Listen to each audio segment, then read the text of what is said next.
Hello everyone, ইতিহাস সম্পর্কে গভীর এটা, পরে ইংরেজদেরও সুইসাইড পয়েন্ট হয়ে যায়। এটা কি ক্যামেরায় আসছে এত সুন্দর?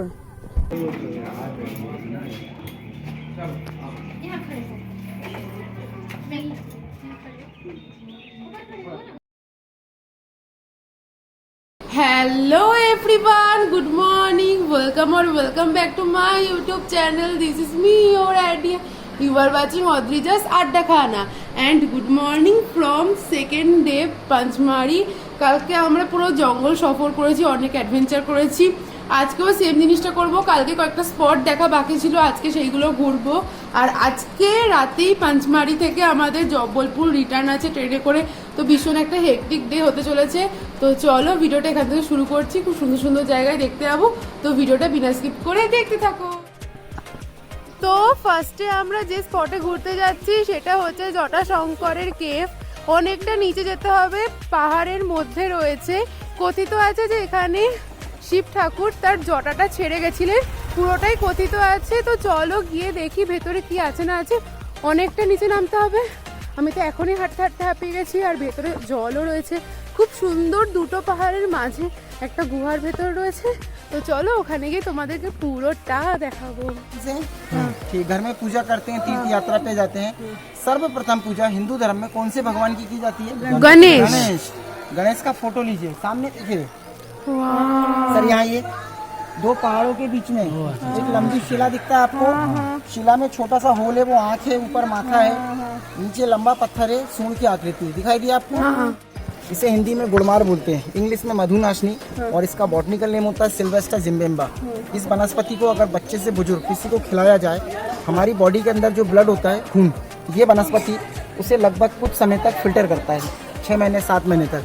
ये बॉडी के अंदर जाकर फीवर, बुखार नहीं आने देता है, और ये बॉडी के अंदर जाकर के पेन क्लास को एक्टिवेट करता है, तो बॉडी में इंसुलिन बनता है। আমি পাতাটা খেলাম, পাতাটা খাওয়ার পর বলেছে এখন নাকি 24 ঘন্টা কোনো মিষ্টি লাগবে না। ঠিক আছে, তো আমি এখন একটা টফি খেয়ে দেখছি যে আমার মিষ্টি লাগছে কি লাগছে না। কালকে আবার 24 ঘন্টা পর আবার একটা ভিডিও স্ন্যাপ নেওয়া হবে।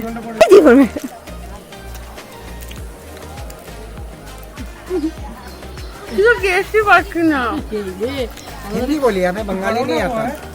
कुछ टेस्ट ही नहीं आ रहा है। এই দেখো, এই সিঁড়ি দিয়ে সোজা আমাদের নেমে যেতে হবে গুহাতে প্রবেশ করার জন্য। অনেকটাই কিন্তু খাড়া ছিল। গুহার ভেতরে 108টা শিবলিঙ্গ প্রাকৃতিক উপায়ে তৈরি হয়েছে। অ্যান্ড এগুলো এমনভাবে একটার সাথে একটা জোড়া লাগা আছে যে সাইড দিয়ে দেখে মনে হয় একটা ক্রোকোডাইল শুয়ে আছে। গুহার নিচ দিয়ে আমরা এখন যাচ্ছি জটাশঙ্করের কাছে। বহুত নিচু।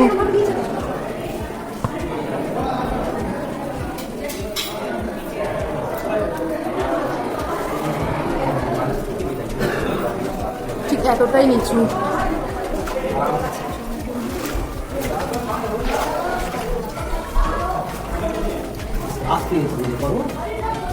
এই যে এখান থেকে বাইরে বেরোনোর যে রাস্তাটা, সেই রাস্তাটার মুখেই আছে একটা পুকুর টাইপের, প্রাকৃতিক উপায়ে সৃষ্টি পুকুর। দেখো দুটো পাহাড় যেখানে জোড়া লেগেছে, সেই পাহাড়ের যে পাথর রয়েছে, পাথরের ধার বরাবর চুঁইয়ে চুঁইয়ে জল পড়ে ঠিক এই পুকুরটার এখানে সৃষ্টি হয়েছে। এরপরের পয়েন্টে আমরা যেখানে এসছি সেটা হচ্ছে হান্ডি খো পয়েন্ট। নামটা কি জন্য হচ্ছে সেটা আমি তোমাদেরকে বলছি। ক্যাপ্টেন হান্ডি এখানে হর্স রাইডিং করতে বেরিয়েছিল, দেন ভুলবশত খাদে পড়ে যায়। তার বডি এখনো অবধি কোনোদিনও পাওয়া যায়নি। তো তার নাম অনুসারেই, অ্যান্ড তার বডি যেহেতু পাওয়া যায়নি, সেই জন্যই এর নাম হয়েছে হান্ডি খো পয়েন্ট। মানে হান্ডি খুয়ে গেছে আর পাওয়া যাচ্ছে না তাকে। অ্যান্ড তারপর এত গভীর এটা, পরে ইংরেজদেরও সুইসাইড পয়েন্ট হয়ে যায় এটা। তো চলো আমি তোমাদেরকে দেখাচ্ছি যে কতটা গভীর।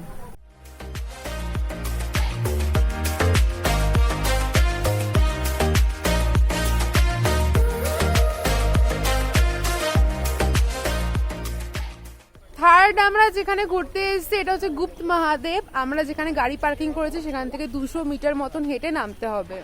এর ভেতরে অসুর শিবকে বলেছিলেন যে আপনি আমাকে এমন বর দিন আমি যার মাথায় হাত দেবো সে যেন ভস্য হয়ে যায়।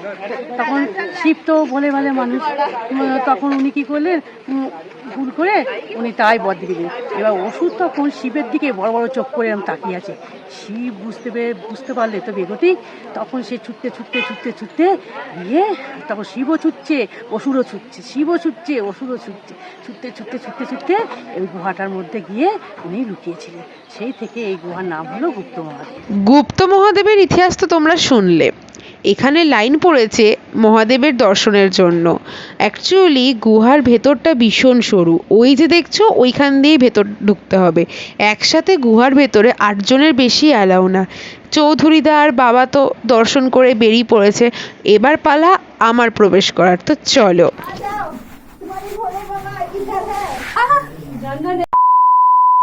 রাস্তাটা এতটাই সরু, তার মধ্যে জল পড়ে আমি তো ফার্স্টে পিছলেই গেছিলাম। অ্যাকচুয়ালি সোজা করে তো যাওয়া যাচ্ছে না, তো এর থেকে না ভালো ভিডিও নেওয়াটা পসিবল ছিল না, আর ভেতরে মহাদেবের ভিডিও করা অ্যালাউ ছিল না। গুপ্ত মহাদেব ঘুরে আসার পর তার ঠিক পাশেই আছে বড়া মহাদেব, এখন সেটাই দেখতে যাচ্ছি। চলো, এত হেঁটে হেঁটে আমার তো শরীরের অবস্থা ভীষণ খারাপ হয়ে গেছে। গুপ্ত মহাদেবের মতনই বড়া মহাদেবী কিন্তু একটা ন্যাচারাল কেভের মধ্যে রয়েছে। সাতপুরা যেমন তার রিজার্ভ ফরেস্টের জন্য ফেমাস, তেমনি কিন্তু এই ন্যাচারাল কেভগুলোর জন্যও ফেমাস।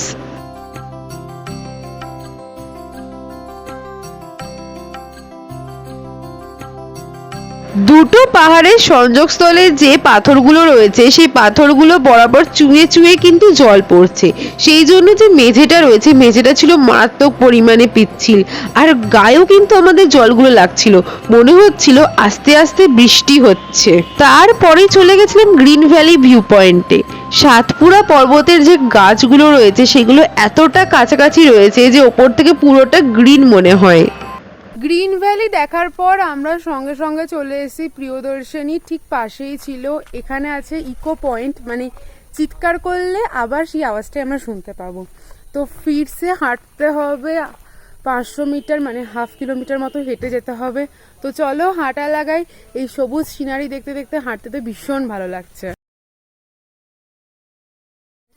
ওই যে ওই পাহাড়ে গিয়ে শব্দটা ধাক্কা খেয়ে আবার এইদিকে আসছে, তো মা করবে।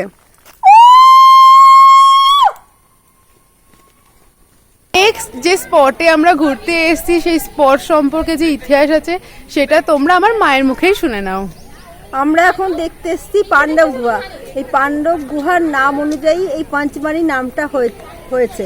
পাণ্ডব গুহাটা তৈরি করেছিল বৌদ্ধরা, কিন্তু লোকমুখে প্রচলিত আছে যে পাণ্ডবরা বনবাসী যাওয়ার সময় এই গুহাতেই ছিল, সেই জন্য সেখান থেকে নাম হয়েছে পাঁচমারি। 5টা গুহার জন্য পাঞ্চ আর মারি মানে হচ্ছে থাকার জায়গা, তাই এই গুহার নাম অনুসারেই হয়েছে পাঞ্চমারি শহর। এই ওপরের সিঁড়িগুলো দিয়ে উঠতে হবে, আর এই সিঁড়িগুলো দিয়ে উঠলে ওপর থেকে পুরো পাঞ্চমারি শহরটা দেখা যাবে। তো চলো ধীরে ধীরে ওপরের সিঁড়িগুলোতে ওঠা যাক।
আজকেই আমরা জব্বলপুর ফিরবো, তার জন্য পিপারিয়া থেকে ট্রেন ধরবো। আর আমাদের পাঁচমারিতে ঘোরা কমপ্লিট হয়ে গেছে। মাঝ রাস্তায় দাঁড়িয়েছি, বৃষ্টি পড়ছে, কি সুন্দর লাগছে, তার সাথে হাওয়া দিচ্ছে, দারুণ লাগছে ওয়েদারটা।